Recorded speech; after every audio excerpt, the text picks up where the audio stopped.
નમો અરિહંતાણમ નમો અરિહંતાણમ નમો સિદ્ધાણમ નમો સિદ્ધાણમ નમો આયરિયાણમ નમો આયરિયાણમ નમો વજ્જાયાણમ નમો વજ્જાયાણમ નમો લોય સૌવ સાહુણમ નમો લોય serve સાહુણમ એસો પંચનમુક્કારો એસો પંચમુક્કારો સૌવપાવપણાસણો સર્વપાવર્પણાસનો મંગલાણમ ચ સૌવેસીમ મંગલાણમ ચ સર્વેસિમ પડમમ હવૈ મંગલમ પરમં ભવૈ મંગલમ ઓમ નમો ભગવતે વાસુદેવાય ઓમ નમો ભગવતે વાસુદેવાય ઓમ નમઃ શિવાય ઓમ નમઃ શિવાય જય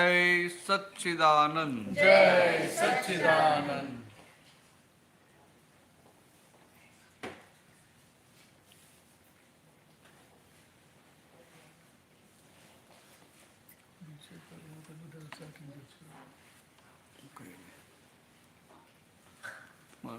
ફેસ દેખાવજો ને બધાને પાછળ બેઠવાનું હોય ચાલશે ચાલશે ચાલશે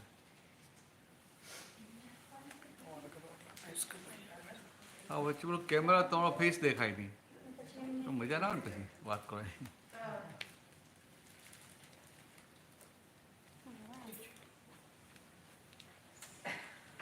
ચાલો આજે આપણે શું વાતો કરવી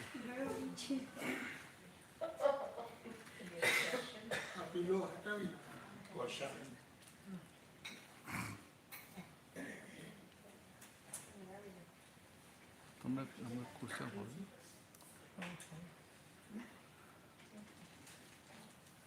જય સચિન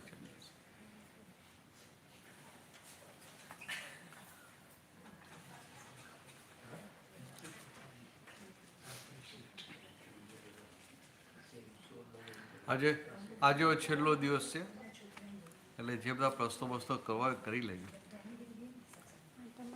જય સચ્ચિદાનંદ. જય સચિદાનંદ એક એક ગણપતિનું ફ્લાવર ગણપતિ તો દેખાય. ઓહો હા પરફેક્ટ છે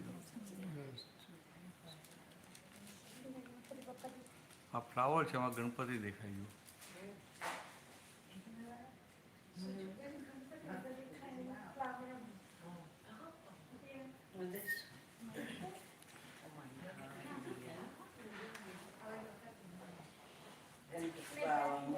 ભરતભાઈ પૂછજો ત્યારે હું એક સવાલ તમને પૂછું. હા હા So other day you had a talk on Vinay. હા વિનય So Vinay is such a very beautiful, nice word. We know Vinay for many, many years. Can you elaborate as far as how do we show our Vinay to elders, the people at the children level, our friends, બરાબર animals, plants, એટલે- rivers. So it's a very nice word.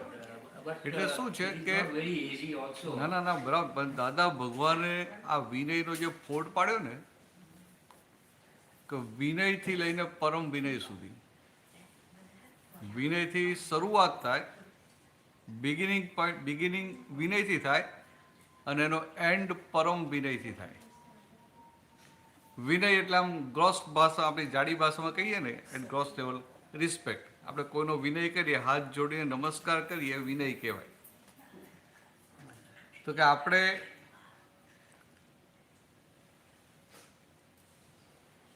ઇન્ડિયાના આપણા આર્ય સંસ્કાર કેવા હોય કે કોઈ આપણાથી ઉંમરમાં મોટું હોય આપણા વડીલ હોય એટલે આપણે એમનો વિનય કરીએ સમજાય એટલે બે હાથ જોડીને નમસ્કાર કર્યા ત્યાંથી વિનય શરૂ થઈ ગયો પછી એનો વિનય વધે તો પાછો આમ નીચે નમીને પગમાં હાથ લગાવે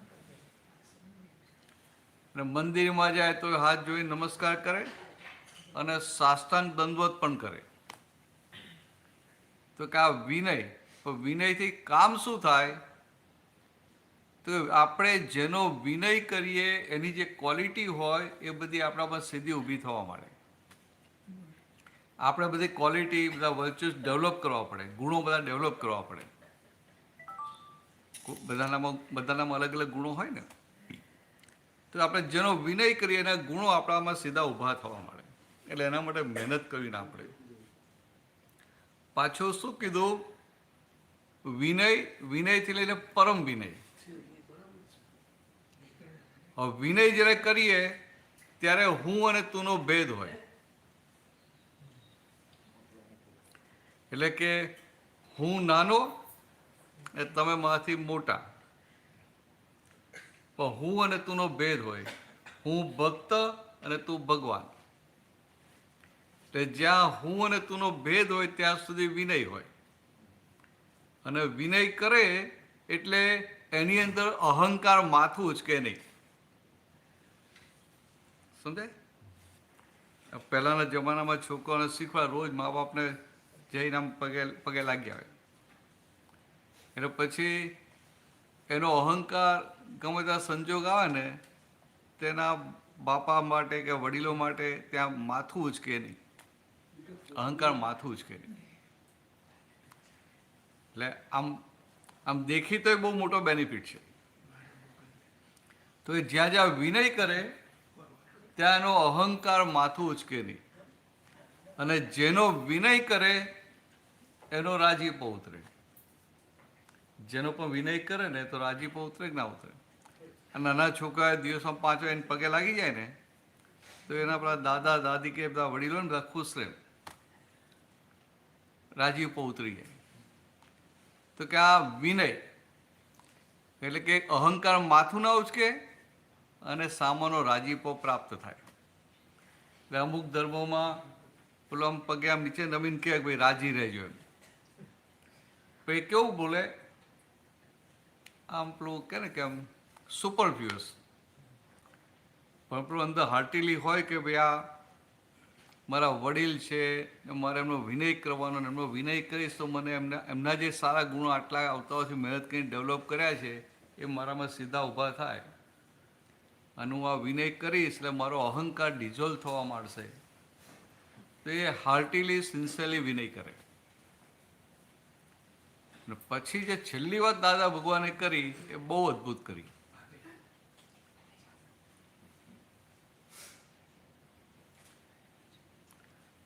વિનુભાઈ, છેલ્લી વાત જે દાદા ભગવાને કરી ને બહુ અદ્ભુત કરી. દાદાએ શું કહ્યું કે વિનય કરે ને એટલે વિનય પછી એનો અહંકાર ડિઝોલ્વ થતો જાય. અને જ્યારે અહંકાર સંપૂર્ણ ડિઝોલ્વ થઈ જાય ત્યારે એને કોઈની સાથે ભેદ ના રહે. Oneness with the whole universe, oneness with the all living being. એટલે કે ભગવાન સાથે પણ એને વનનેસ આવી જાય. જ્ઞાની સાથે વનનેસ આવી જાય, ભગવાન સાથે વનનેસ આવી જાય. ભગવાન સાથે વનનેસ આવી ગઈ એને પરમ વિનય કહ્યું. ને પરમ વિનયનું પરિણામ શું આવે? ફળ શું મળે? મોક્ષ થઈ જાય. પરમ વિનયથી મોક્ષ થઈ જાય. સારું ને, શરૂઆત સારી કરી આપી. એટલે વિનય, સ્થૂળ વિનય છે એના 2 ફાયદા. આપણો અહંકાર ઓગળતો જાય, માથું ઉચકે નહીં. અને સામે જે વ્યક્તિ છે એના જે સારા ગુણો છે એ આપણામાં ખુલ્લા થવા માંડે. અને વિનય વધતા વધતા વધતા એટલે એ વિનય જેટલો વધે ને એટલો લઘુભાવ ખુલ્લો થતો જાય. અને લઘુભાવ વધતો વધતો લઘુત્તમ સુધી પહોંચે એટલે એને ગુરુત્તમ પદની પ્રાપ્તિ થાય. એટલે કે વ્યવહારમાં લઘુત્તમ થાય તો નિશ્ચયમાં ગુરુત્તમ થાય. એટલે કે આ રિલેટિવ પાર્ટ છે એ લઘુ થાય એટલે નિશ્ચયવાળો પાર્ટ આત્મામાં એને આખી ગુરુત્તમ દશા ખુલ્લી થાય. એટલે દાદાજી કહે ને કે અમે લઘુત્તમ છીએ. કે દુનિયામાં નાનામાં નાનો જીવ હોય એનાથી અમે નાના છીએ. તો કે દાદા ખાલી બોલતા નહોતા, એવી રીતે રહેતા હતા. કોઈ પણ આવે ને તો એમને એવું ના લાગે કે દાદામાંથી જુદા છે.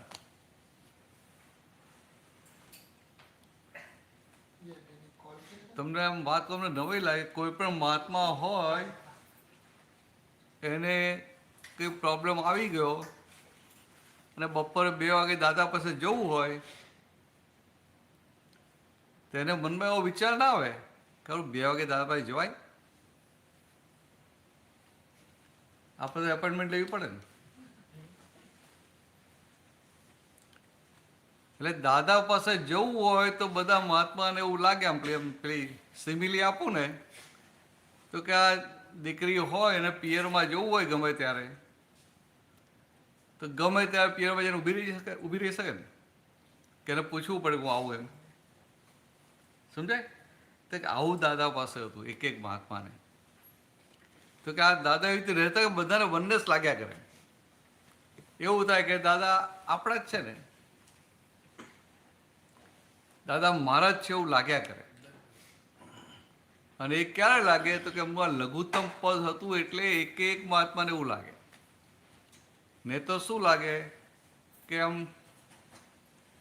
અમુક ગ્રુપને લાગે કે આ અમારા છે, બીજાને એવું લાગે કે સારું આ તો દાદા તો આ પહેલા લોકોનો પક્ષપાત કરે છે. કે અહીંયા આટલા બધા મહાત્માઓ, કેટલાક ખૂબ ભણેલા, કેટલાક અભણે હોય, અંગૂઠા છાપે વાંચતા ના આવડતું હોય, કેટલા પૈસાવાળા હોય, કોઈ ગરીબ હોય, પણ એને એવું ના લાગે કે દાદા પક્ષપાત કરે છે કે દાદા ભેદ પાડે છે, એવું લાગે નહીં. એટલે કે આમ એ છે પરમ વિનય સુધી પહોંચી ગયેલા.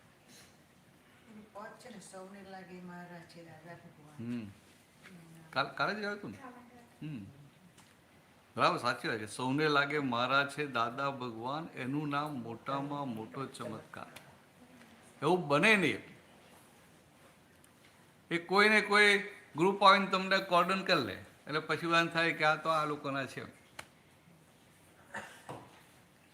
આ તો વ્યવહારમાં ભેદ ના પડે ને નિશ્ચયમાં તો હોય જ નહીં.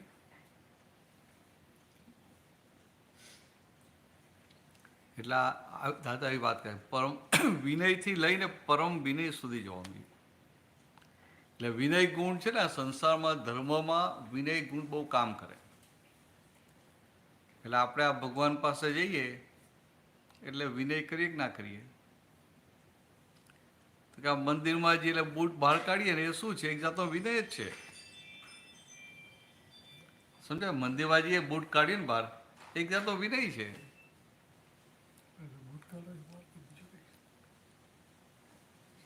બૂટ આ બહાર કાઢે, ચંપલ બહાર કાઢે, એ વિનય છે એક જાતનો. પછી આ તો તમને એક દાખલો આપું કે મારે નાઇજીરિયામાં એક ઇનુગુ કહીને સિટી છે, એટલે પૂરો ટેરિસ્ટનો એરિયા કહેવાય બધો.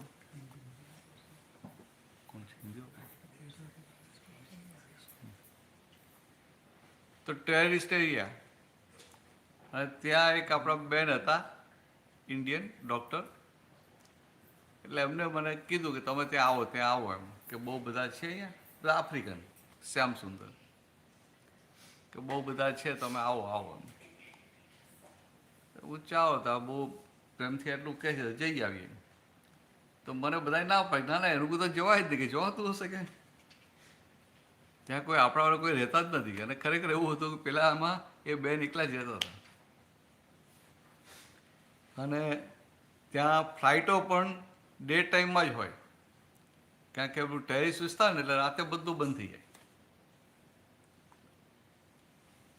અમે પેલા એમને પૂછ્યું શું ના લાગે તમે આવી જાઓ, કે તમને કંઈ વાંધો નથી, તમે આવી જાઓ કે. અને કે મેં અહીંયા 40 જણને ભેગા કર્યા છે, બધી વાતચીત થાય આ થાય. હવે ભેગા કોને કરેલા? તો કે એમને શ્યામ સુંદરને ભેગા કરેલા. આ તો કાર્ય કે ને બ્લેક કે એવું ને, એમ શ્યામ સુંદર એટલે આપણા ભગવાનનું નામ કહેવાય ને, કૃષ્ણ ભગવાન. એટલે આપણા અંદર તિરસ્કાર ના રહે, અભાવ ના રહે, શ્યામ સુંદર કહીએ. તો એમને 40-50 જણને ભેગા કર્યા, એવું મને કીધું. ચાલો ત્યાં જઈ આવીએ ત્યારે. હવે એ બધા તો ક્રિશ્ચિયન ને મુસ્લિમ, હિન્દુ કોઈ નહીં. ગુજરાતી ભાષા અચ્છા ના, એ ગુજરાતી ગુજરાતી છે ને? ધીરજ છે પણ તમારું રાજકોટથી છે.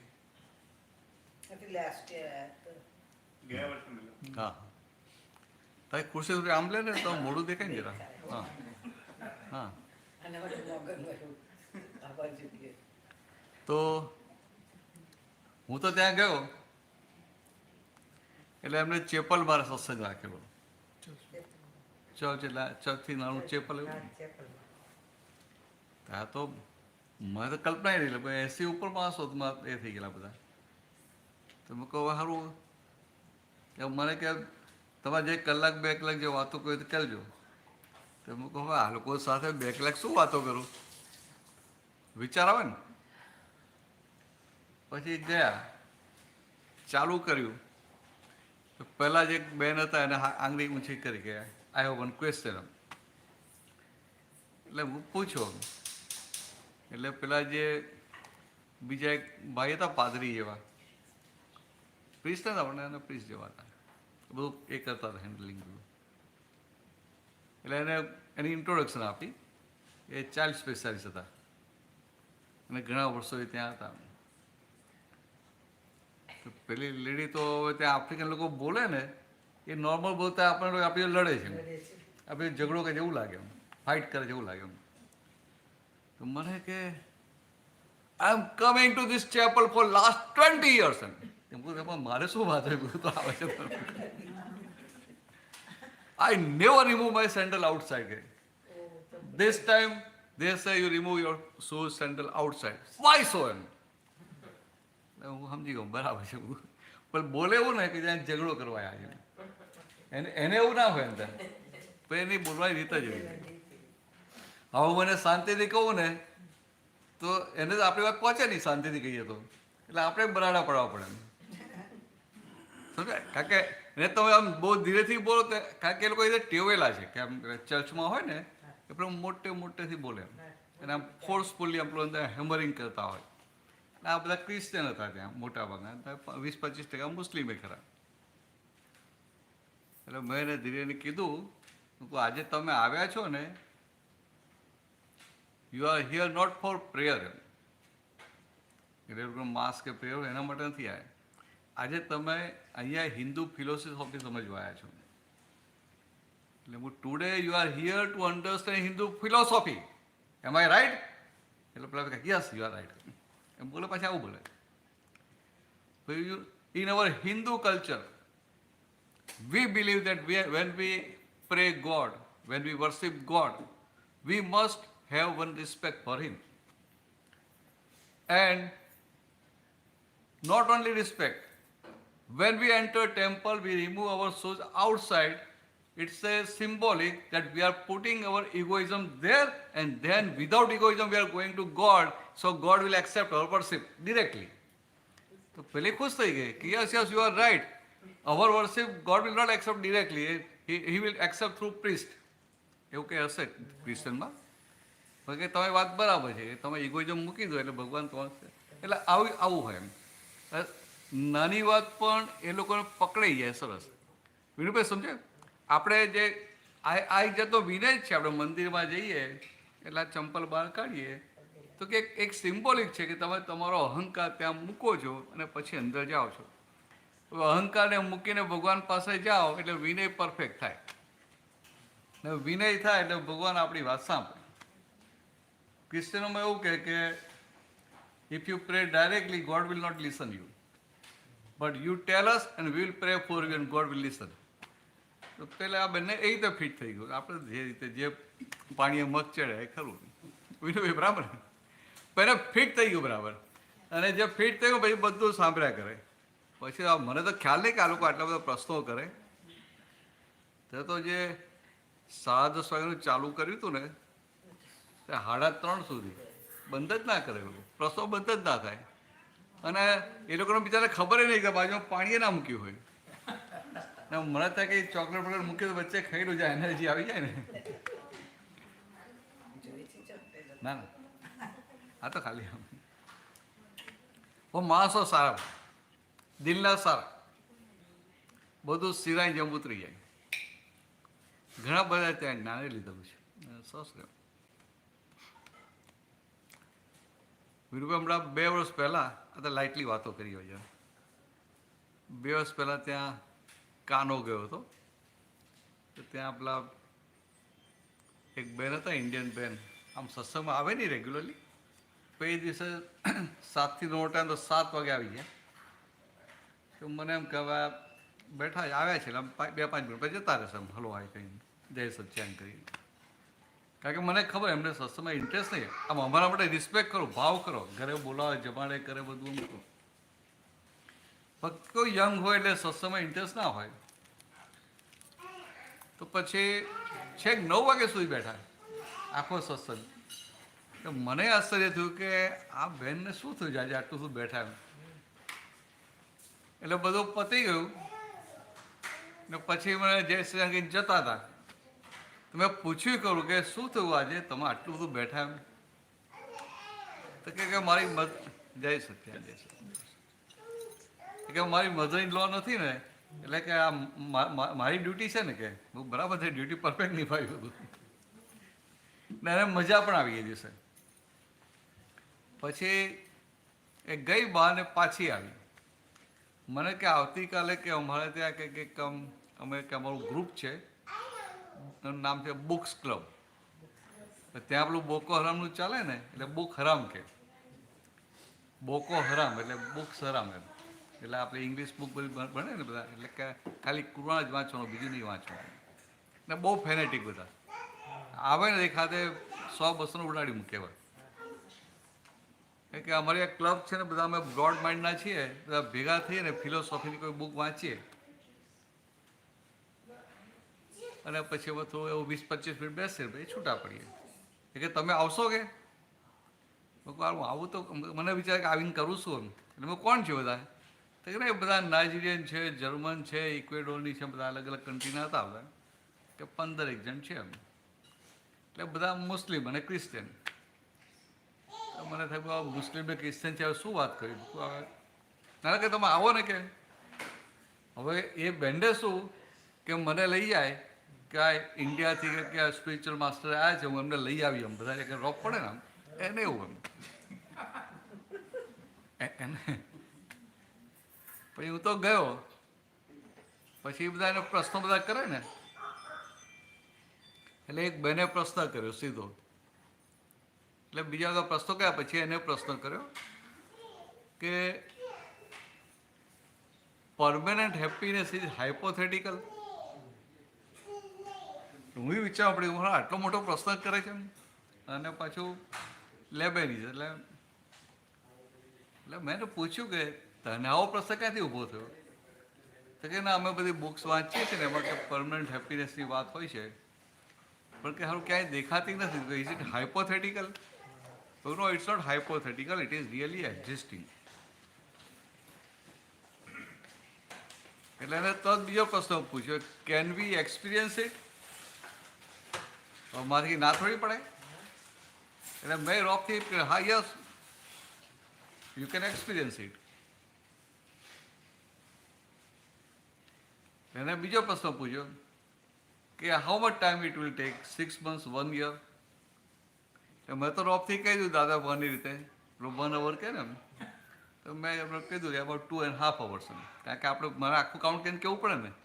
દાદા તો પેલો દાદાને ખુમાય દાદા કે 1 કલાક એમ કહે, પણ પછી 1 કલાકના 2 કલાક થાય કોઈ પૂછવા ના આવે, હિંમત ના કરે. મને તો પૂછે ને.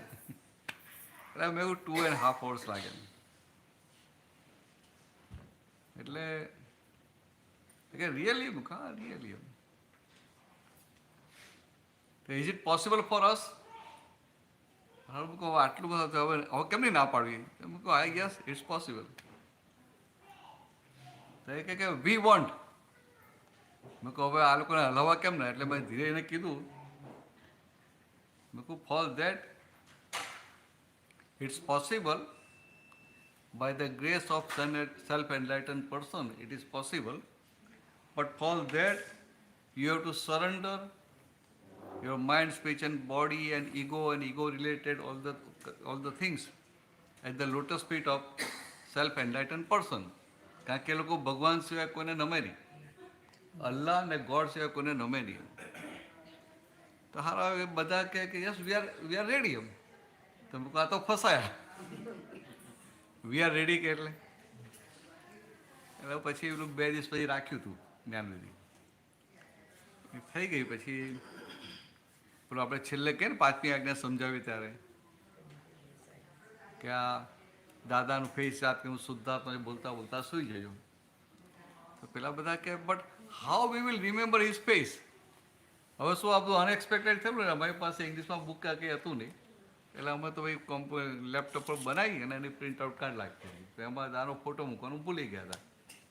કંઈક એકદમ ધડાધડ કર્યું ઉતાવળમાં. એટલે કારણ કે એક તો મારે ઇંગ્લિશમાં આપણું તૈયાર કરવાનું પેલું, અને પછી પેલું બધું કાંઈ પછી સિમ્પલ ઇંગ્લિશ જોઈએ, આપણું કોમ્પ્લિકેટેડ ઇંગ્લિશ તો બધા ગૂંચવાઈ જાય. એટલે પછી એક લેડી કે કેન આઈ ટેક પિક્ચર? મૂકા તું લઈ લે.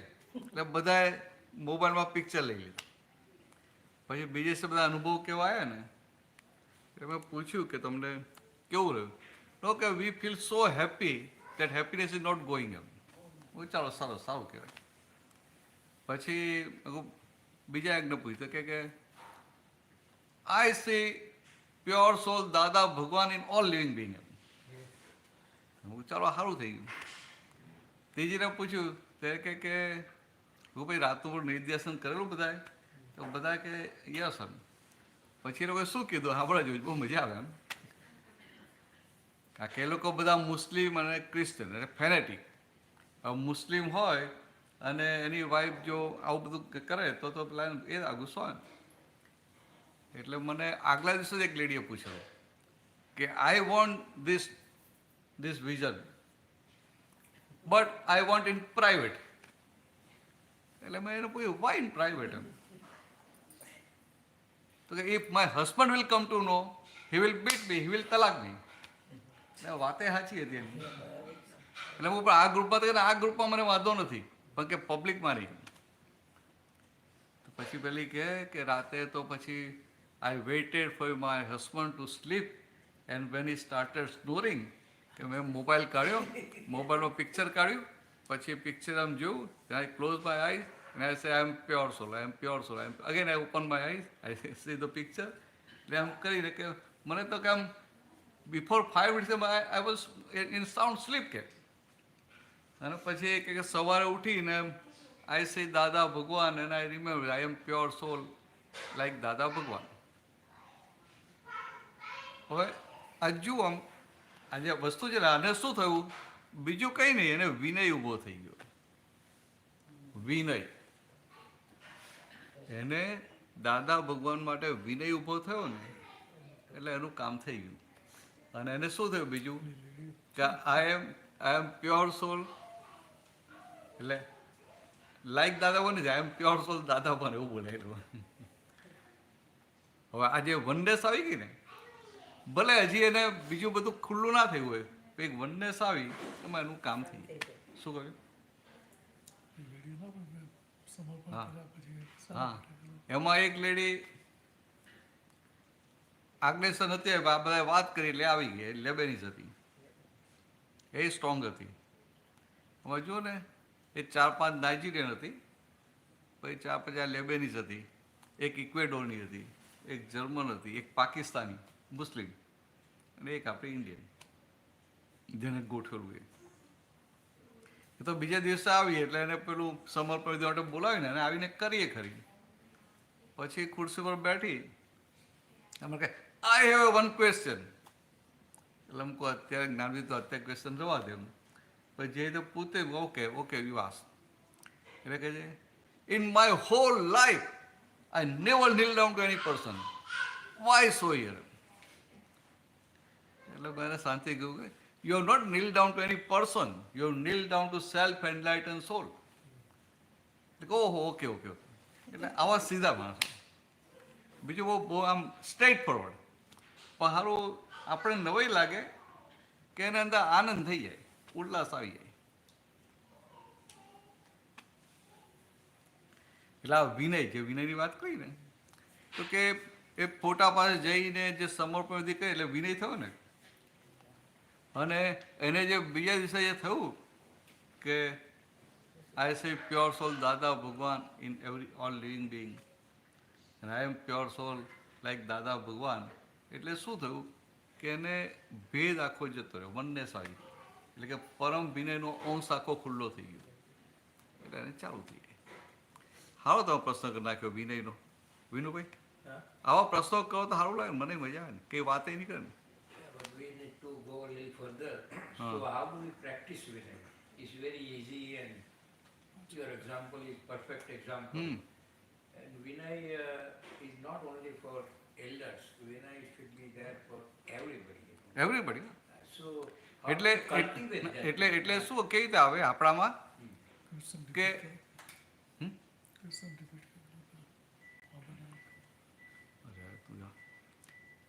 આમાં કેવું થાય, આપણને જે વિનય આવે ને ફોર એવરીબડી, એ મહાત્માને આવી શકે, જગતના લોકોને નહીં આવે. પણ જગતના લોકોને એટલું જો સમજાય ને, જે આપણને બધાનામાં શુદ્ધાત્મા જોઈએ ને જે વિનય આવે, તો આપણાથી નાનો હોય, નાનું છોકરું હોય તોય આપણે એની અંદર શુદ્ધાત્મા જોઈએ એટલે ઓટોમેટિક વિનય રહે. આ દ્રષ્ટિ પ્રાપ્ત થઈ એટલે વિનય રહે. અને જગતમાં પણ એના અંદર જો અંદર રહે ને જ્યાં પાકું કે આ જીવ માત્ર ભગવાન છે અને હું આની સાથે આવો વ્યવહાર કહીશ તો અંદર ભગવાન જુએ છે, તો મારે મહિલા ભગવાનને ધ્યાનમાં રાખીને બધો વ્યવહાર કરવાનો, એટલે ઓટોમેટિક વિનય આવતો જાય. અને પેલો શું હોય કે આ મારાથી મોટા છે એમ એનો પડછાયો પડે. સમજાય? કોઈ ખૂબ પૈસાવાળો હોય અથવા તો ઓફિસમાં જ્યારે આપણો બોસ હોય તો ભાઈ આ તો બોસ છે એટલે કેવું રહે ને, એમ ઓટોમેટિક વિનય રહે. તો કે એ વિનય કયો, તો કે એને પોતાને એના ઇન્ફ્લુઅન્સમાં આવે છે, ઇન્ફ્લુઅન્સમાં આવીને વિનય કરે છે. સમજાય? કે આ મારાથી મોટા છે, કે ભાઈ આવો આ તો બહુ મોટા, અરે આ તો કેટલું બધું આમ સમાજમાં એનું કેટલું મોટું સ્ટેટસ છે, કેટલા બધા પૈસાવાળા છે, આ કેટલું બધું ભણેલા છે, એવું જાત જાતની રીતે એના પ્રભાવમાં આવે.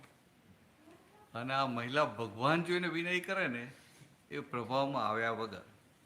એટલે આપણા મહાત્માઓને આ વિનય ખુલ્લો થયો કે બધાનો વિનય કરે પણ કોઈનો પડછાયો નહીં, કોઈના ઇન્ફ્લુઅન્સમાં ના આવે, કોઈનો છાયો પડે નહીં. સમજાય? કોઈને ઇન્ફ્લુઅન્સમાં ના આવે. क्यों हिंदी? अरे हाँ हाँ वो बोलते हैं हिंदी में बोलो, तो मैंने सोचा क्यों हिंदी, मुझे ऐसा हो गया आप अभी गुजराती हो गए, ऐसा हो गया. सबको सीख गया गुजरात हाँ? खाली बोलજો કેમ છો all right everything.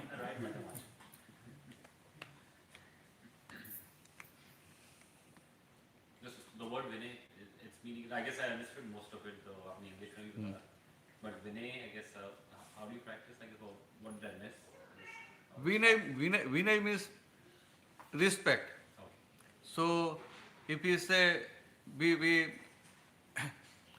when we visit temple, we worship God like this or like Sastang Dandvat. Sure. All that thing is Vinay. Same way when we meet somebody and we greet them like this, it's a Vinay. Right. It's a gross Vinay. And from gross Vinay, we have to go up to Param Vinay. Param Vinay is subtle Vinay. Param Vinay. ये जो gross विनय है वो सामने वाला जो है मुझसे बड़ा है, मेरा एल्डर है, बड़ा है, हाईली एजुकेटेड है, बहुत पैसा वाला है, बहुत बड़ी पोजीशन वाला है, वो सब जगह पे हम वो बाह्य विनय रखते हैं. वो मंदिर में जाते हुए बाह्य विनय रखते हैं, ऐसा मान के वो भगवान है, मगर वो बाह्य विनय ही होता है. दिल से करते हैं मगर इससे ग्रॉस लेवल विनय. फिर वहाँ से आगे बढ़ते बढ़ते बढ़ते वहाँ तक जाने का है कि उनको ऐसा लगे किसी का भी विनय करे ने तो उनको ये जो भान हुआ है कि मैं शुद्धात्मा हूँ, तो मैं भी शुद्धात्मा हूँ, सामने वाला भी शुद्धात्मा है, और सामने वाले का शुद्धात्मा का विनय करते हैं ने तो वो परम विनय तक पहुँच जाता है. इससे क्या होता है कि जगत के कोई भी जीव के साथ इंक्लूडिंग भगवान। भगवान भी हाजिर है तो भगवान के साथ उनको भेद खड़ा नहीं होता है, उनको लगता है कि मैं और भगवान एक ही है। ये जो तीर्थंकर भगवान होते हैं ना, तो तीर्थंकर भगवान की देवता में जो केवली भगवान पहले बैठते हैं आसपास में, तो केवली भगवान और तीर्थंकर भगवान वो ज्ञान की स्टेट ऑफ बीइंग दोनों की सेम होती है। सिर्फ तीर्थंकर भगवान को बहुत अतिशय होता है, बहुत आश्चर्य दूसरे अलग अलग होते हैं, वो उनको नहीं होता है, मगर ज्ञान की दशा दोनों की सेम। तो दोनों के बीच में ऐसे अभेदता वननेस होती है, और उन लोगों को सारे जगत के साथ अभेदनेस होती, वननेस होती है, वननेस अभेदता। तो ये अभेदता खड़ी हुई सारे जगत के साथ, जीव मात्र के साथ, वो भीतर शुद्धात्मा भगवान है वो दृष्टि के साथ, वो परम विनय हो गया। तभी वो हमारी वो खुलने की परम विनय की शुरुआत हो गई। परम विनय तक पहुंचे नहीं है, पहुंचेंगे अभी जल्दी भी क्या है, अभी अच्छा ही नहीं है। क्या प्रॉब्लम है आपको? प्रॉब्लम क्या है? कोई प्रॉब्लम नहीं है, वो सरिता अच्छी मिली है, कोई प्रॉब्लम नहीं। सरीना हाँ, कोई प्रॉब्लम है नहीं, तो हमें जल्दी भी क्या है।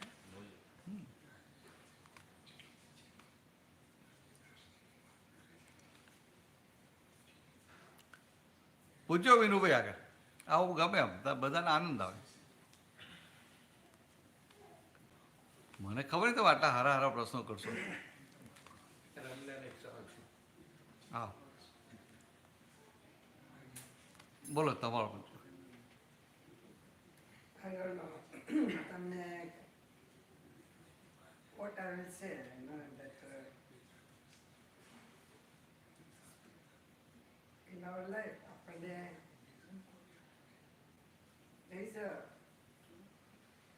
is there any level higher than this earth level?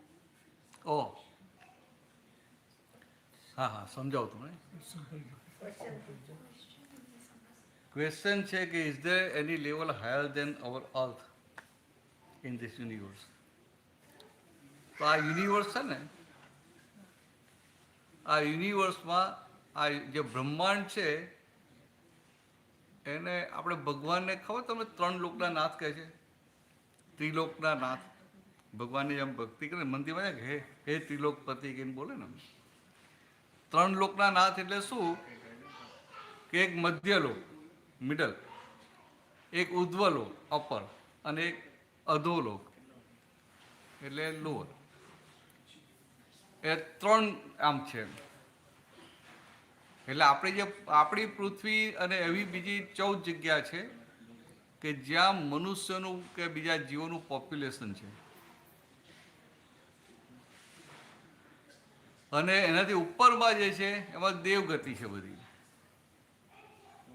એ દેવગતિ એ જીવો કે આ મનુષ્ય અને બીજા જીવો છે એમાં ના આવે, પણ હોય આત્મા જ, પણ એ આખું જુદું ફોર્મ છે એમનું। એટલે અને આ જે આપણે જે લિવિંગ બિંગ કહીએ ને, એ 5 ઇન્દ્રિયવાળા, 1 ઇન્દ્રિયવાળા, 2 ઇન્દ્રિય, 3 એ 1 senses, 2 senses, 3 senses, 4 senses, 5 senses like that. અને દેવગતિમાં જે હોય એ આખી એક જુદી ગતિ છે કે એમાં જન્મ થાય ને તો જન્મથી એ યુવાન હોય, અને ત્યાં આગળ કોઈ સિનિયર સિટીઝન ના હોય।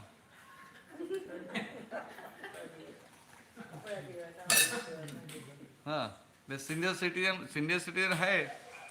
સિટીઝન હોય તો શું થાય? સપોર્ટ લેવો પડે ને, બીજાનો ટેકો લેવો પડે ને। હા હા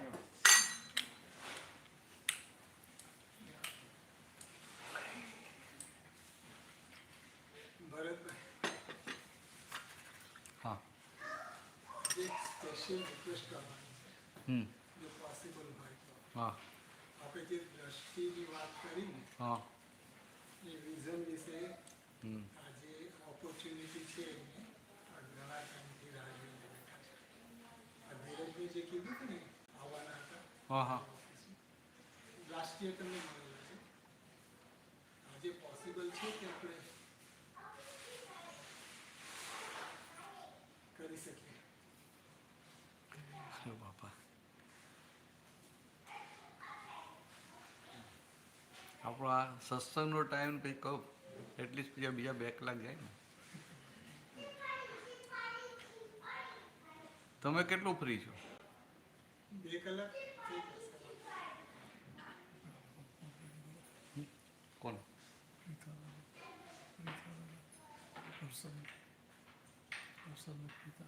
એ તો ના આવે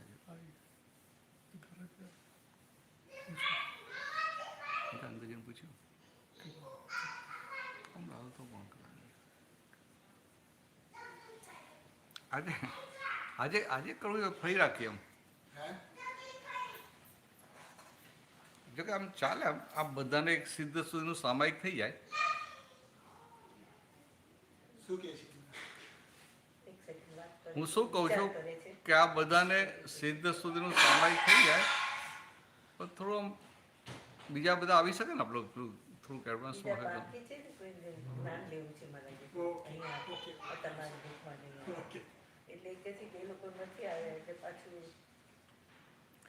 ના એટલે આમ એકદમ આપણે કરીએ ને તો સારું. વાંધો મને કશો વાંધો નહીં પણ પેલું શું થાય કે પેલા વેલ પ્રિપેર્ડ આવ્યા હોય તો ફ્રી થઈને આવ્યા હોય એ તો એ આજે ફ્રી છે બરાબર છે.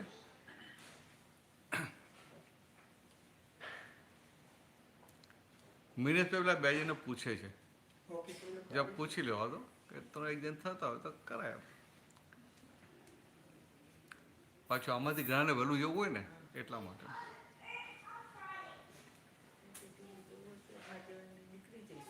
હા હા હા હા. એ તો હું મૂકી આવીશ.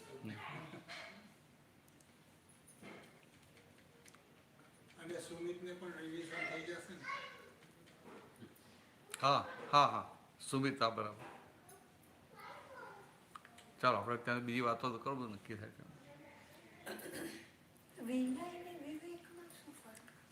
વિનય ને વિવેક બહુ જુદું.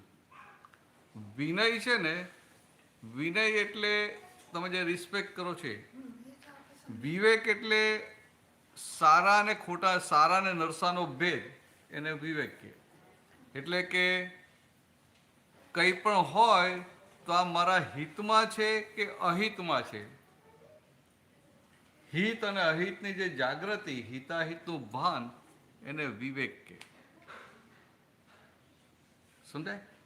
હું આ ચીટિંગ કરીશ તો મારા હિતમાં છે કે અહિતમાં તો એને સમજાય કે ભલે હું ચીટિંગ કરું પણ આફ્ટર ઓલ પછી મારે ભોગવવું પડશે ને. એટલે મારા તો અહિતમાં છે ને.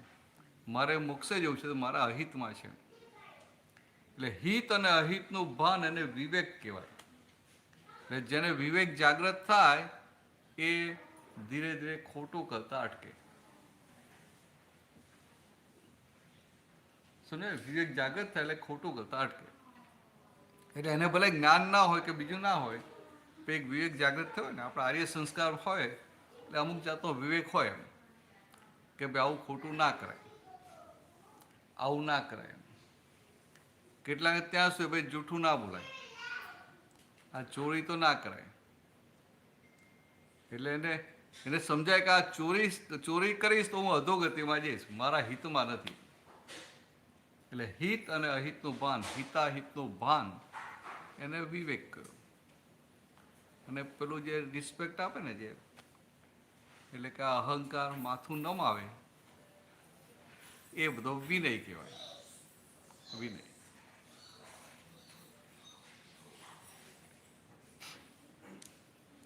It's the power of discrimination. Basically, that's what you are saying. Discrimination between good and bad. Good and bad. What is good for me and what is bad for me. Not for others, for me. એટલે કે એને પોતાને લાગે કે if I am doing this, it's good for me. If I am doing that, it's bad for me. So, what is the English word of Vivek? હવે ખબર નહીં હવે તો તમારે મને કેવો પડે ને. Yeah. It's kind of. It's a very good question Nah. she asked. Vinay and Vivek, very good question. Just respect is વિનય. વિવેક એટલે હિત અહિતનું ભાન. એટલે આ શું કહેવાય ખબર ને વિવેકને શું કહે છે ઇંગ્લિશમાં? કઈ ગૂગલમાં નાખીને જોયું, ચેટ જીપીટીમાં નાખીને જોયું. કઈ રીતે એક જણે લાવે એક જણે લોસ એટલે આ બહુ મોટું છે એમ. It is a very excellent question. હા હા મને આવું આવું પૂછે મને ગમે એમ. It is very nice. Vivek in English is conscience. Yeah, right. It is. It is. Yeah. Consent Yeah, it is conscience. Conscious Yeah, yeah. Conscience, conscience. C-O-N-S-C-I-E-N-C. કોન્સિયન્ટ Yes. It's Yeah. a discretion. It's a discrimination. Power of choice. How to separate out. પ્રશ્ન એમનો સારો હતો કે વિનય ને વિવેકમાં ફરક શું. Yeah. આ નમસ્કાર કરીએ વિનય અને વિવેક એટલે તમને ખબર છે આ આમ કરીશ એટલે મારું અહિત થશે એટલે તમે કરો નહીં, અને આ કરવું એટલે મારું હિત છે એટલે ભલે પેલું અહિત વાળો ભાગ ઉદયમાં આવે પણ અંદર રહે કે આ હોવું ન ઘટે. એટલે હિત ઊંધી રીતે ઘણા લોકો પેલો પગે લાગે ને તો કહે કે બહુ વિવેકી છે એવું. એ તો વ્યવહારમાં છે ને બધું બોલાય, આવું બધું વ્યવહારમાં બધા આવું બધું બોલે એટલે પછી તો બરાબર. Is there discretion? Discretion. ના પણ Behaving, how you behave. Discretion, ma'am. Discretion. Discretion. How you behave. You know, I guess so. Favor or not behave. You behave whatever, your behavior is not in your control. But that clear understanding Right. that if I will do like this, then its result will be like this. And if I will do like that, the result will be like that. Means if I am doing good, the result, what will be the result? What is in my good and what is in my bad? That understanding. Not what you are doing is not important. સમજાય વિનુભાઈ? તમે કરો છો એમાં હિત વિવેક નથી, એને અંદર જાગૃતિ હોય કે આમાં મારું હિત છે ને આમાં મારું અહિત છે. કારણ કે દેહની ક્રિયા છે એ તો પ્રારબ્ધ કર્મને આધીન છે, વ્યવસ્થિતના આધીન જાય. Is it like selfless act of service? Selfless act. That means you don't have any selfishness. આમાં કેવું છે કે આ સેલ્ફલેસ ને બધી વાત કરીએ છીએ ને એ તો બહુ ગ્રોસ લેવલની વાત છે. આપણે કહીએ ને દાખલા સાંઈબાબા હતા તો સાંઈબાબા કશું રાખતા નહોતા ને, બધા માટે કરતા ને કે પોતાના માટે કંઈ નહીં, કેમ કે જરાય સ્વાર્થી નહોતા, નિસ્વાર્થી હતા એવું કહીએ. પણ એ તો it is all at gross level. Correct. At subtle level, selflessness is a different thing. આમાં આપણે કહીએ ને બધા સ્વાર્થી છે કહીએ ખરા, અને બીજાને કે આ નિસ્વાર્થી છે, પણ ખરેખર આપણે જેને નિસ્વાર્થી કહીએ કે સેલ્ફ આમ કે આ કશું એને સેલ્ફિશનેસ નથી એવું આપણે કહીએ ખરા,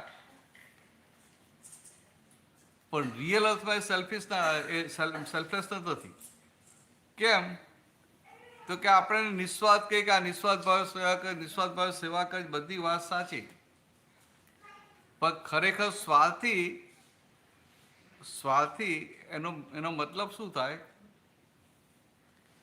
જે સ્વનો અર્થ કાઢી લે એ સ્વાર્થી. એટલે કે પોતે કોણ છે એ જાણવા માટેનો જે પ્રયત્ન હોય ને એ સ્વનો અર્થ કાઢવા માટે એ સ્વાર્થી કહેવાય. પણ જગતના લોકો દ્વારા શું હોય? સ્વનો અર્થ કાઢ્યો નથી અને સ્વને જાણતો નથી અને એને લાગે હું બીજાના માટે કામ કરું છું. એટલે કે જ્યાં સુધી સ્વને જાણતો નથી ત્યાં સુધી એ સાચો સ્વાર્થી કહેવાય જ નહીં. એટલે જગતની ભાષામાં જ્યાં કહે ને કે આમ નિસ્વાર્થપણે સેવા કરી, કોઈ ખરેખર નિસ્વાર્થ ના કહેવાય. કારણ કે પોતે જે છે એ જાણતો નથી તો કોના માટે કરે છે જ ખબર નથી એને ખબર જ નહીં કોના માટે કરે. સમજાવું છે કહેવા માંગુ છું? વિનુભાઈ તમને સમજાવું? તમે વિનુભાઈ થઈ અને કહો કે હું વિનુભાઈ માટે હું તો બીજા માટે કરું છું, તો કે વિનુભાઈ પણ બીજા થયા અને બીજા માટે કઈ બીજા થયા? પણ તમે પોતે શુદ્ધાત્મા જુદા. એટલે કે આ સાચા તો સ્વાર્થી કોને કહેવાય? કે જે પોતાનો અર્થ કાઢી લે, પોતાનું કામ કાઢી લે, સ્વાર્થી કહેવાય, સ્વાર્થી. અને બીજા સ્વનો અર્થ કાઢી લે, અને બીજા બધા નિસ્વાર્થી કહેવાય. નિસ્વાર્થી એટલે પરાર્થી, પર અર્થે કામ કાઢે. એટલે તો બહુ મોટો શબ્દ છે. એટલે આ તો સાચી દ્રષ્ટિ પ્રાપ્ત થાય ને, હું શુદ્ધાત્મા છે ભાન થાય પછી આખું એ થાય. એટલે કેટલી વાર જણાવે છે એટલે પ્રોત્સાહન કહેશે ને.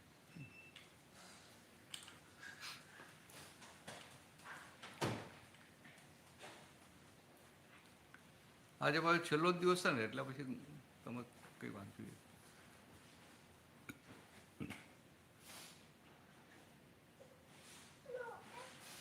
કાંઈ નહીં, સત્સંગ ચાલુ રાખો, હા. નહીંતર પછી બીજી વાર બોલતો. કરીએ. Whatever is convenient.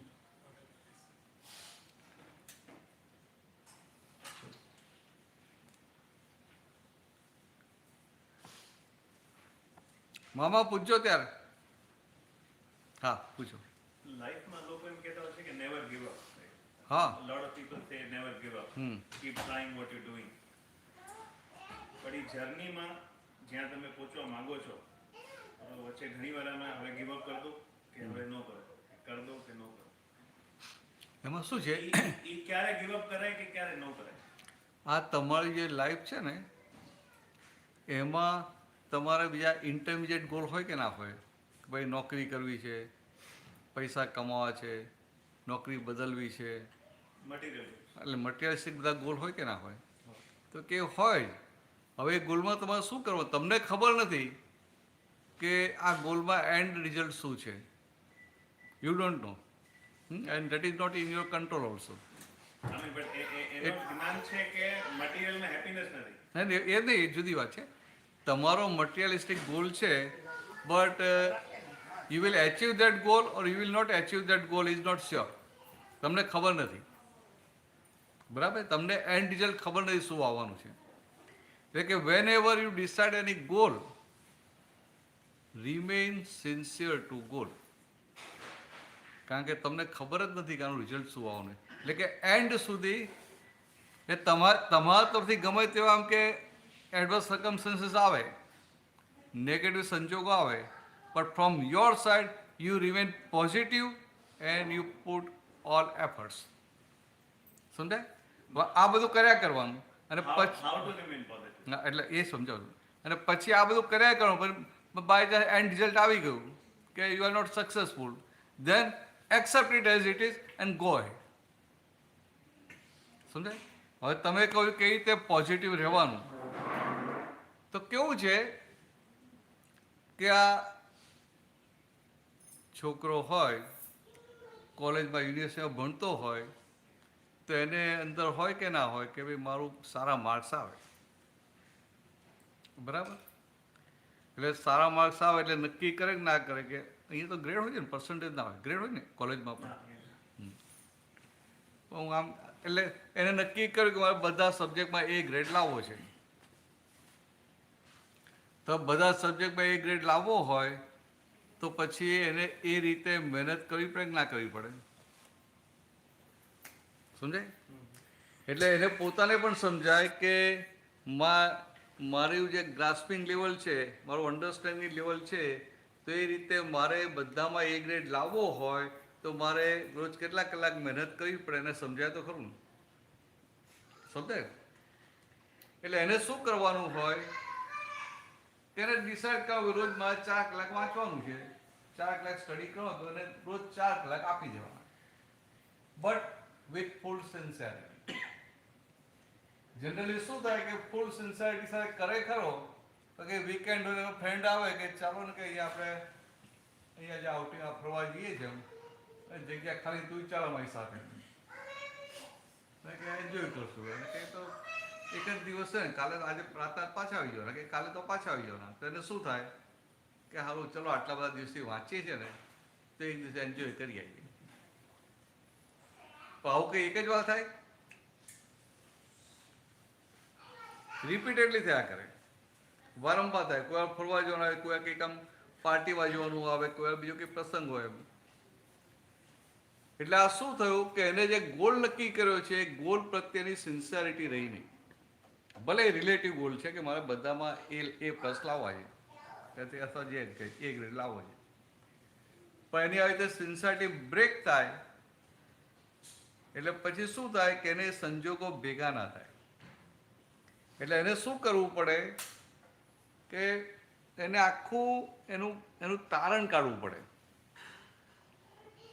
કે અત્યારે હું એક દિવસ માટે ફરવા જતો રહીશ તો કે હવે મારે કંઈક આ એક સેમિસ્ટર બાકી છે એટલે મારે તો આમ તો ટોટલ તો એમ કે આ 3 મહિનામાં કે આમ 100 કલાક ગણી આવ 100 દિવસના તો કે ભાઈ આ 1000 કલાક કે શું 100 એટલે 1000 10,000 કલાક વાંચવાનું છે. 10,000 કલાક 100 દિવસ હા હા 100 દિવસ રોજના 4 કલાક એટલે 400 કલાક થયા ને. એટલે એને મારે ટોટલ 400 અવર્સ હું વાંચું સ્ટડી કરું તો મારો બધામાં એ ગ્રેડ આવે એ એને આખું કન્ક્લુઝન કાઢેલું છે. પણ પછી આવી રીતે સિન્સિયરિટી બ્રેક થાય એટલે એનો એ ગ્રેડ આવે ખરો ના આવે. હવે એને ત્યાં આગળ પછી એ સિન્સિયર રહેવા માટે પોઝિટિવ રહેવા માટે શું કરવું જોઈએ કે એને આખું અંદર કેલ્ક્યુલેશન કરવું પડે કે મારો બધામાં એ ગ્રેડ આવી જશે તો મને સારી જગ્યાએ અને સારી સેલરીથી જોબ મળી જશે, અને થોડો ગ્રેડ ઓછો આવ્યો તો જોબ તો મળે કારણ ડિલે પણ થાય અને સેલરી પહેલાં કરતાં ઓછી થાય કે ના થાય. સમજાય? તમારે સારી યુનિવર્સિટીમાં લીધું અને બીજી જનરલમાં લીધું ફરક તો પડે ને. ઇન્ડિયાની તો હું કહું કે IITમાંથી એન્જિનિયર થયો હોય અને બીજી કોઈ સિમ્પલ યુનિવર્સિટીમાં થયો હોય સ્ટેટ યુનિવર્સિટી, એમાં ફરક તો પડે ને. બંનેના પગારમાં જ ફેર પડી જાય. તો કે આ 400 કલાક એ સિન્સિયરલી સ્ટડી કરે તો એને જે હાયર ગ્રેડમાં અથવા તો હાયર સેલરીમાં જે એબ્સોર્બ થાય તો 1 વર્ષમાં એના પગારમાં કેટલો ફરક પડી જાય. ખાલી આમ સમજાવું કે પેલો એને $5,000 મળે ને પેલો 7,000 મળે તો મહિને $1,000 વધારે મળે તો પણ વર્ષના $12,000 થયા અને એકલા 40 વર્ષ તો જોબ કરે કે ના કરે તો કેટલા થયા? 4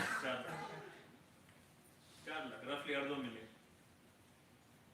હા, એટલે વર્ષના 12,000 થયા અને એવા 40 વર્ષ એટલે 1,20,000 એટલે $500,000 બરાબર. એટલે એના 400 કલાકની વેલ્યુ કેટલી? $500,000. એટલે 1 કલાકની વેલ્યુ કેટલી? જે 1000 કેવી થઈ ને $1,000. હવે એને સમજાય કે હું આ એક દિવસ જઉં છું, આ પાર્ટીમાં જઉં છું, આ ફરવા જઉં છું તો આઈ એમ લુઝિંગ માય $4,000. એટલે કે આ મારો કલાકનો રેટ 4,000 છે, એટલે 1,000 છે તો આઈ વિલ લોસ $4,000. તો પછી જાય ખરો? ગમે એટલું ના આપે તો પોઝિટિવ રહે કે ના રહે?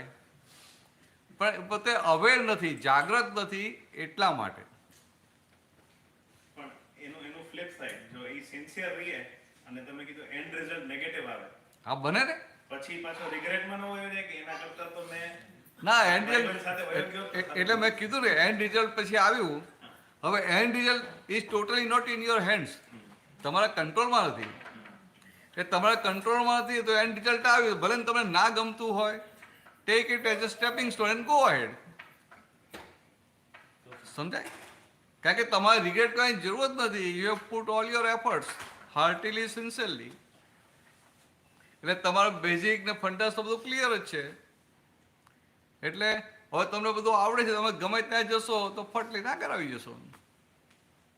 એટલે એને પછી રિગ્રેટ નહીં કરવાનું, ઉપરથી વધારે જોરથી આગળ વધો એવું હોય.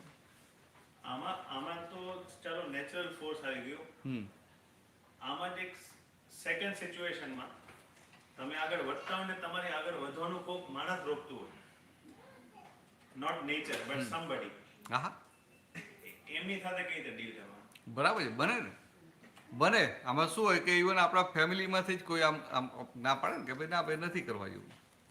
કોઈને કંઈક કરવું હોય તો ના કે ભાઈ ના ના તું રવા દે કે આમ કોઈને ધંધો કર્યો તો એ કે ભાઈ આપણા ઘરમાં કોઈ ધંધો કર્યો નથી અને તું ખાલી પૈસા ગુમાવશે ને કદાચ રવા દે. કોઈ સપોર્ટ આપણા ના હોય એવું બધું જ બને. પણ એવું છે કે the person who is supporting you or person not supporting you, એ બંને they are simply instrumental, either in supporting you or not supporting you. Means they are all evidences. એ બધા સંજોગો છે. અને કોઈ પણ કાર્ય, anything, when it will happen, when all the types of positive circumstances they get together, then and only then any event can happen. એટલે તમારે એક માસ આડો ફાટ્યો છે એની ચિંતા નહીં કરવાની, તમારે તો બીજા બધા એવિડન્સીસ પાક્કા કરતા જાઓ. સમજાય? અને જે માણસ તમને સપોર્ટ નથી કરતો ને, એકચ્યુઅલી એવું લાગે કે the person is not supporting me, but it is a result of your own past karma. Because of that, that person has to obstruct you. He is not obstructing you. Under the pressure of the circumstances, he has to obstruct you. So he is instrumental. તો આવા બધા આવે. કેટલા વાગ્યા અત્યારે? 7:09 થઈ જાય. લાવ પૂછી લો. તો પેલા કોણ આવે છે?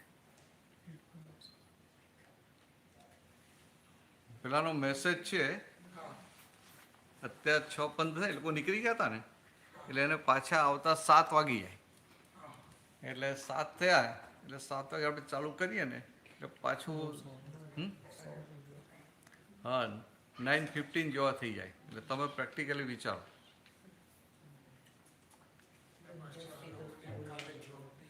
હા ના એટલા માટે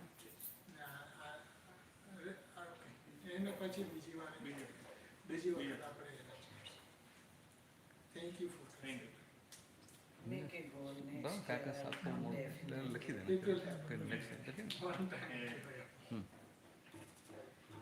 એને સ્પેશિયલ વિધિ કર્યા પછી ક્યારે જજાઈને પહેલા એમને થોડી વિધિ સ્પેશિયલ કર્યા. હા એ બરાબર. ને તો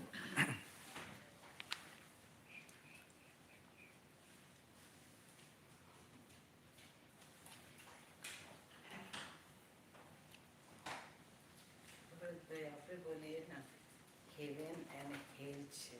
હમ? Heaven and hell. હા હેવન એન્ડ હેલ.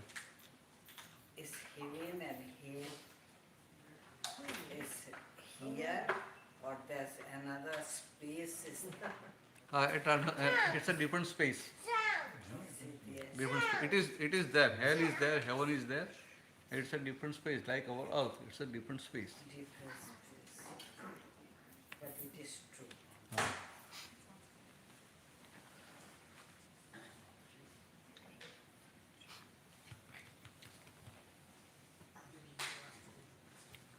ને પેલું નેક્સ્ટ એટલે એ છે.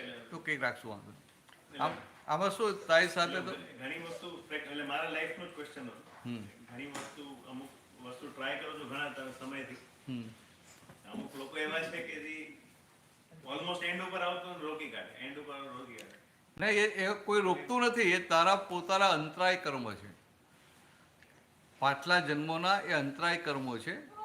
એટલે કે પાછલા જન્મમાં આપણે બીજા કોઈને જાણતા અજાણતા એવા ઓબ્સ્ટેકલ નાખ્યા હોય, અંતરાય પાડ્યા હોય, એટલે અત્યારે એ અંતરાય રૂપી આપણને સામે આવે છે. એમાં તો પર્સન ઇઝ નોટ કલ્પ્રિટ. એટલે એમાંથી બહાર કેમ નીકળો? There is a way or હા હા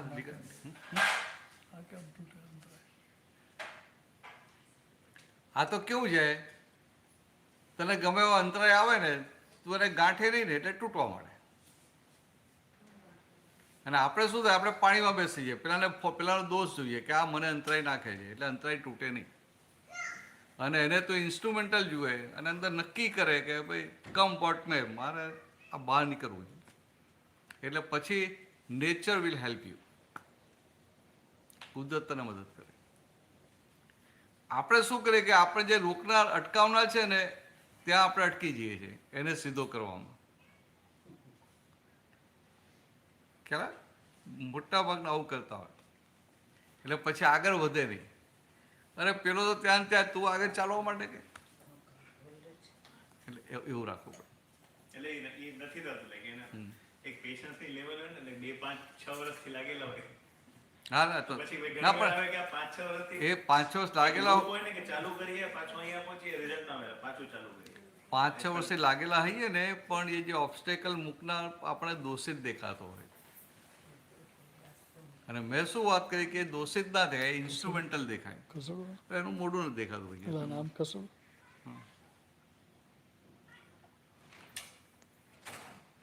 ઇન્સ્ટ્રુમેન્ટલ તને ઇન્સ્ટ્રુમેન્ટલ ના દે તને દોષિત દેખાય. દોષિત દેખાય એટલે પ્રોબ્લેમ થાય છે. ઇન્સ્ટ્રુમેન્ટલ દેખાય તો પ્રોબ્લેમ જ નથી, એ પ્રોબ્લેમ સોલ્વ થતા જાય. ખ્યાલ? ઇન્સ્ટ્રુમેન્ટલ દેખાય તો પ્રોબ્લેમ બધા સોલ્વ થતા જાય. એટલે આવા બધા અંતરાય હોય એટલે અંતરાયો માટે શું કરવાનું હોય? દાખલા તરીકે ચોમાસામાં આ નાના છોકરાઓ રમે ને તો પાણી જતું હોય તો પછી આમ માટીની નાની પારી બનાવીને પાણી રોકે ને છોકરાઓને મજા આવે નાના હોય તો. અહીંયા તો એવું કરે ને કે માટી હાથમાં હતા ને પેલો ગ્લો ન હોય એટલે. પણ આપણે ઇન્ડિયામાં નાના હતા ત્યારે ચોમાસામાં વરસાદ પર નવા નીકળતા ને બધા તો માટી આમ ભેગું પારો બાંધે આમ. પછી વરસાદ વધારે પડે એટલે પારો તો આમ લેવલ તો એને તો ના કર્યો પણ જ્યાંથી લેવલ નીચું હોય ત્યાંથી પાણી ફ્લો થવાનું ચાલુ થાય એટલે પાણી જાય એટલે પછી ધીરે ધીરે આખી પાણી તોડી નાખે ને એવું આ અહીંયા એવું છે. એટલે કે તમે એને ગાંઠો નહીં, એને દોષિત ના જુઓ એટલે ધીરે ધીરે એમાંથી એને તમે એક્સેપ્ટ ના કરો ને તમે તો પેલું શું થાય આપણું મન ઢીલું પડી જાય કે સારું હવે આને ઓબ્સ્ટેકલ નાખે ને હવે આ કામ નહીં થાય, આ બગડી ગયું. એટલે આપણે પાણીમાં બેસીએ એટલે આપણે પાણીમાં ના બેસીએ ને પેલાને દોષિત ના જોઈએ તો બધા અંતરાયો તૂટી જાય. એટલે મારો પહેલો ક્વેશ્ચન એ જ હતો whether to give up or not to. એટલે ઘણી વાર એમાં આવે કે આ રસ્તો મૂકો બીજા રસ્તે ચડી જઈએ. એટલે અમારે શું છે બધું બહુ પ્રેક્ટિકલ બધી જાતની સિચ્યુએશન જોવી પડે ને. હું ખાલી અહંકાર કે કેવું મારે આમ જ કરવું છે પણ મારે બધા પેરામીટર્સ જોવા પડે ને. મારા પગ જમીનને અડે છે કે નહીં એ તો જોવું પડે ને. હું ગમે એટલું ડિસાઈડ કરું એટલે કે આમ થોડું ફાઉન્ડેશન એ હોવું જોઈએ ને. એ ફાઉન્ડેશન જરાય હોય ને હું મોટી મોટી વાત કરું તો ચાલે ખરું. એટલે એ રીતે એટલે કે પોતાને અને એટલે રિસ્ક કેવું છે કેલ્ક્યુલેટિવ રિસ્ક લેવાનું હોય કે મારી કેપેસિટી 80ની છે તો હું 90 સુધી લઉં તો ચાલે કે ભાઈ એટલું હું ત્યાં ઓવરલોડ લઈ લઈશ. પણ મારી કેપેસિટી 80 ને હું 120 સુધીનો કૂદકો મારવા જાઉં તો કેમનું ભરાય? એટલે આ પ્રેક્ટિકલી થવું પડે. એટલે આ એક આપણું ગાઈડ જેવું નથી કે વન સાઇડેડ આમ કે ભાઈ આમ કરો આમ કરો આમ કરો એવું નથી. આ બહારના પુસ્તકો એવું બધું બતાવે કે તમારા ધંધો આમ આટલા સ્ટેપ બતાવ્યા 4, 5, 6 સ્ટેપ પણ આમાં તમારે ઓવરઓલ જોવું પડે.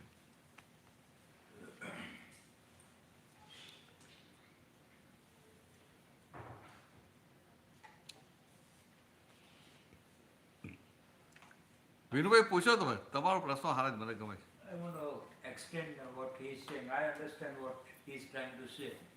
So in that obstacle, let's say somebody wants to do something and somehow, unfortunately, he got sick or he got some friendship connection where he got into a bad direction or something.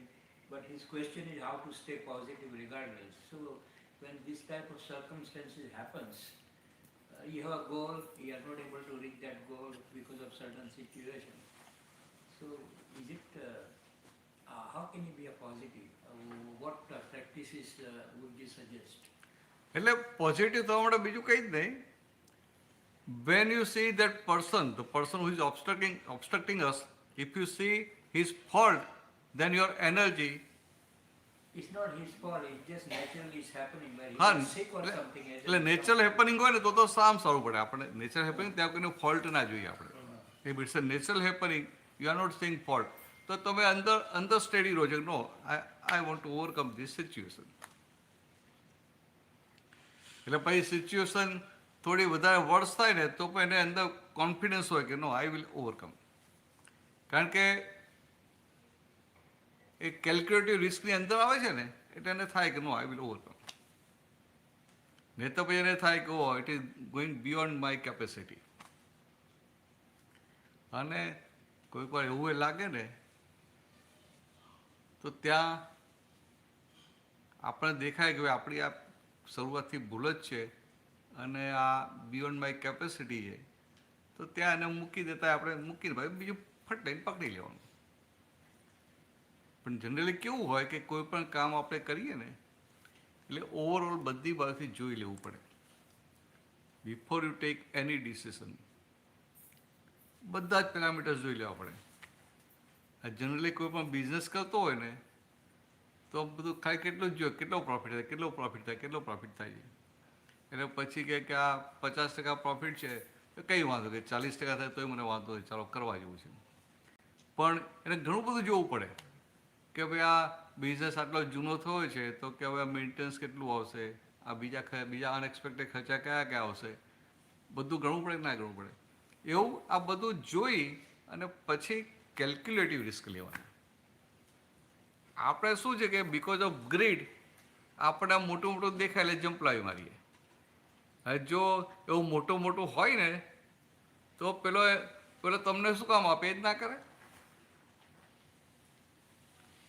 કોઈ પણ business છે પેલો કહે કે આમાં તમે મારી સાથે પાર્ટનર થાવ કે આ બિઝનેસ તમે લઈ લો, આમાં બહુ મોટો પ્રોફિટ છે, તો બહુ મોટો પ્રોફિટ હોય એ પોતે જ ના કરે કે તમને આપે. પણ આપણી અંદર એક ગ્રીડ હોય ને એને લઈને આપણે છેતરાઈએ અને પછી એને લઈને આપણે સેટબેક આવે. એને બદલે આ કેલ્ક્યુલેટિવ રિસ્ક લીધું હોય ને. હું મારી સિચ્યુએશન થોડીક ઓપન કરી નાખું. હા હા બોલો. એમાં એવું છે કે રિયલ કાઇન્ડ ઓફ સિચ્યુએશન એવી છે, શાદીને થોડી ખબર છે. So I lost my mom and dad, both of them in COVID 2020. Okay. So અમુક કામ જે મૂકી ગયા છે ને, મારા મા બાપના કામ મૂકેલા છે, અમુક રાજકોટમાં છે, અમુક બોમ્બેમાં છે, અમુક ક્યાંક છે. હું તો અહીંયા છું અને we are like brother. કામ એટલે કે બિઝનેસ કે જમીન મકાનના કામ, હિસાબ કિતાબના. હા બરાબર. કોક સાથે પાર્ટનરશિપમાં જમીન લીધેલી, કોક સાથે કઈ કોકને અમુક વ્યાજે પૈસા આપેલા, બરાબર. Things like that. એટલે એમાં ઓલમોસ્ટ બધા કામ હજી લગી અટકાયેલા છે. બરાબર. અને હું અહીંયા છું. ઘણી વાર એમ થાય કે આ બધું અહીંયાનું મૂકીને વહાં વયો જાઉં અને બધા કામ. ત્યાં ઇન્ડિયામાં બીજું કોણ છે? એટલે કાકા બધા છે પણ બધા બીજી છે. Everybody is in their on world. તો હવે મારી સિચ્યુએશન એવું છે કે ઘણા બધા જે કામ અટકાયેલા છે ને, એ લોકોના મૂકેલા કામ, એમાં એક્સટર્નલ લોકો ઘરી ગયા છે બધા. હવે કોકને સમજી લ્યો કે પૈસા આપેલા વ્યાજના, એ પૈસા દેતો નથી. કોકની સાથે જમીન મકાન લીધેલી, બરોબર, પાર્ટનરશિપમાં, તો એ કે એને લીગલ વેઝ ગોતી લીધા કે આ હું કેમ પાડી મારું, કારણ કે છોકરો તો વાં બેઠો છે, મા બાપ છે નહીં, અડધા પાર્ટનરમાં તો હું જ છું, તો આખે આખું હું જ લઈ લઉં, બોલો તો વાં બેઠો છે શું કરતું. એટલે થિંગ્સ લાઈક દેટ. એવા અમુક કાર્યક્રમ અટકેલા છે તો એ ઘણી વસ્તુ ડિસ્ટર્બ કરતી હોય છે. ઘણી એમ થાય કે give up, I have the energy, હું નેક્સ્ટ 10 વર્ષમાં કમાઈ લઈશ એટલા બધા, જેટલા અહીંયા લૂઝ કરવું ને એટલું હું કમાઈ લઈશ. તો એક ક્વેશ્ચન એ છે કે આને ગીવ અપ કરવું. બરાબર છે કે ના, આ બધું ગીવ અપ ન કરે, કારણ કે મહેનતનું કરીને ગયા છે. કારણ કે I seen my mom and dad work hard. એટલે આનું તો એક પૈસો હું મૂકીશ નહીં. હા બરાબર છે. એટલે જમીન કે આ બીજું બધું હોય ને એમાં તો એમની સિગ્નેચર વગર, તારી સિગ્નેચર વગર કશું થાય નહીં અત્યારના કાયદા પ્રમાણે, ગમે એટલું આંટીઘૂંટી કરે ને, કારણ કે તો બહુ પેલું કોમ્પ્યુટરાઇઝ થઈ ગયું છે ને. અમુક હજી કોમ્પ્લિકેટેડ. એટલે એમાં એવું છે કે couple of things is boat on my uncle's name. હા, એટલે નામ એમનું છે, અહીંયા નથી, પણ કમિટમેન્ટ એવી હતી, કારણ કે સગા ભાઈ બહેન, બરોબર, તો કમિટમેન્ટ એવી હતી કે એમાંથી જે કમાશો એ અમને મોકલજો અહીંયા યુએસમાં, અને એ તમે રાખી મૂકજો, તમારું છે, ઇન્ડિયામાં આવવાના નથી, બરોબર. તો ત્યાંથી કમાઈને મોકલેલા ને આ વયા ગયા. છેલ્લે જાતા હતા ને, છેલ્લા 1-2 વર્ષમાં એમ કહેતા તબિયત ઠીક નથી રહેતી, તો આપણે હિસાબ કિતાબ કરી લઈએ, બધું પતાવીએ, અને એ વચ્ચે વયા જ ગયા. તો હિસાબ કિતાબ ન્યા રહી ગયું. તો હવે સામેવાળે જેને કમિટમેન્ટ કર્યું હતું કે નામ અમારું છે પણ રાખજો તમે, અમે ઇન્ડિયા આવવાના નથી, તો એ કે હાલો આ નથી, એટલે અમે જ લઈ લઈએ અમારા નામ. હા બરાબર, સમજી. એટલે અમે કીધું દાન જ બગડી જાય. એટલે there are lot of complicated situation. હા પણ એ તો હવે એમાં તો એમાં કેવું છે કે એમાં તું જશે ને તો એમની દાનત ખરાબ હશે તો હાથ ધીરે ઊંચા કરી દેશે, સમજે. પણ બીજું બધું ત્યાંથી આમ થાવ કે મહિનો 2 મહિના 3 મહિના જઈને રજા લઈને થતું હોય ને એવું કરાય. પણ આ તને જો કે આ મળ્યું ને 10 મિનિટ બહુ ફરક પડી જાય. એના માટે જ હું ટ્રાય હા, હા, કરું એટલે સમજાવ કરું છું હમ. કે that person who is doing you obstacle એ નિર્દોષ છે. બરાબર બરાબર બરાબર. એટલે આમાં ઘણી બધી there is a nature who is playing a part, there are person who is playing a part. એટલે કુદરતી વસ્તુનું જવાય તો કે ભાઈ કુદરતી આવું થયું છે તો જવા દે, પણ અમુક લોકો જે અટકારી પાડે છે ને કે મારું કામ થવા જ નથી દેતા કે આટલું બધું ઓલું કરો તો મેન્ટલી શોર્ટ થઈ જાય. કરીએ.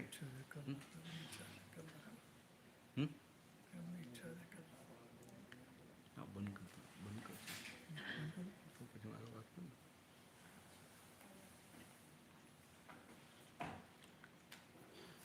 તારી વાતમાં સમજી ગયો.